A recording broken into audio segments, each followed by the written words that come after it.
The apostles gathered together with Jesus and reported all they had done and taught.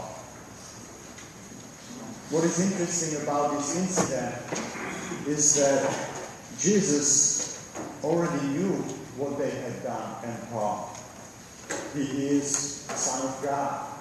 He knew exactly what was happening. Plus, anytime apostles healed or drove out demons or anointed, it was always done in and through the power of Christ, and he knew when that power was going out of him. Yet, in spite of already knowing the facts, Jesus gladly listened to his apostles because he knew that it is good for them to say to him what they have done and taught.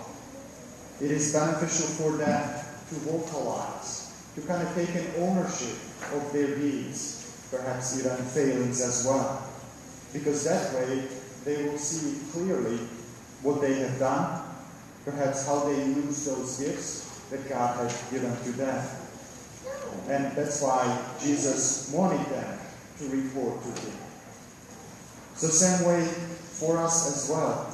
Jesus knows everything about us, about what we do, what are our failings, and yet I believe he is expecting of us that we too make these reports to him.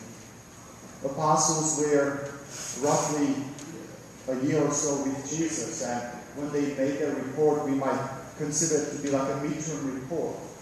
And same way for us too, we have to make these midterm reports to Jesus, because it is extremely helpful to us.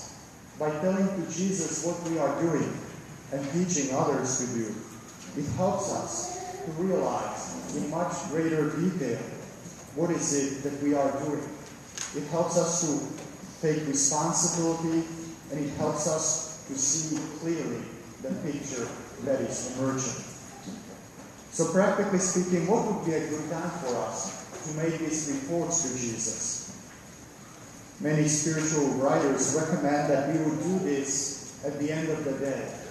When things quiet down, we make the time to pray, and we can add this to our night prayers. That is, for a few minutes, we think about the day. How did it go? What did we do? And we make a report to Jesus. We can report to him our deeds, our reactions, how we carried through certain difficulties, and perhaps how we fail. We can focus on our sins and weaknesses as well. This will help us to see better, I believe, that how much of a gift time is and how we are to use it for Jesus. And it will acquire value only if it's done for him. Some people, though, might object that if we would do this every day, every night, that this is just too much detail. Who has time for that? Sometimes they even say, well, the devil is in the details. I don't believe in that. I believe God is in the details. He created everything to the last molecule. So why wouldn't he care about every little thing in our lives? And he does. The beauty of the nature, for example, flowers, are in the fact that everything is so in perfect harmony, the smallest detail. And our lives are pleasing to God if everything in it is in harmony with his will. And we will never be able to do that without getting into those details every night, kind of reflecting for 3-4 minutes. I think the reason sometimes we don't want to get into the details is because we would not like the picture that might be emerging. It is perhaps because the true self shows up in the details when we are alone, when no one sees us. We are quite good at impressing others or putting on a good face when we are in public. But God is interested in the true self, the true heart that we have. And the only way to really change ourselves, our hearts, is to delve into these details. And a certain picture will emerge where we will realize, well, this is something that's coming up every day. Maybe I should change my approach in changing my heart, because whatever I've been doing is not working. Or perhaps we have not taken certain faults or weaknesses in us seriously, and that is why we are not progressing anywhere. We have to indeed recommit and resolve to put in much greater effort in changing our lives. And this is why it's so beneficial to making these midterm reports to Jesus, so to speak. Because it indeed helps us to see who we are and how much grace, how much help we still need from God. Another thought that sometimes comes to us is that, as we will be making this report, is that, well, what would I report? I haven't done anything too big. There is nothing that I can really offer to God or think or realize that I have done.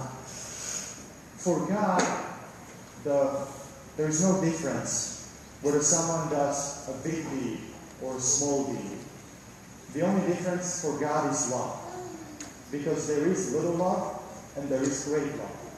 And so whatever we do, we can do with little love or with great love.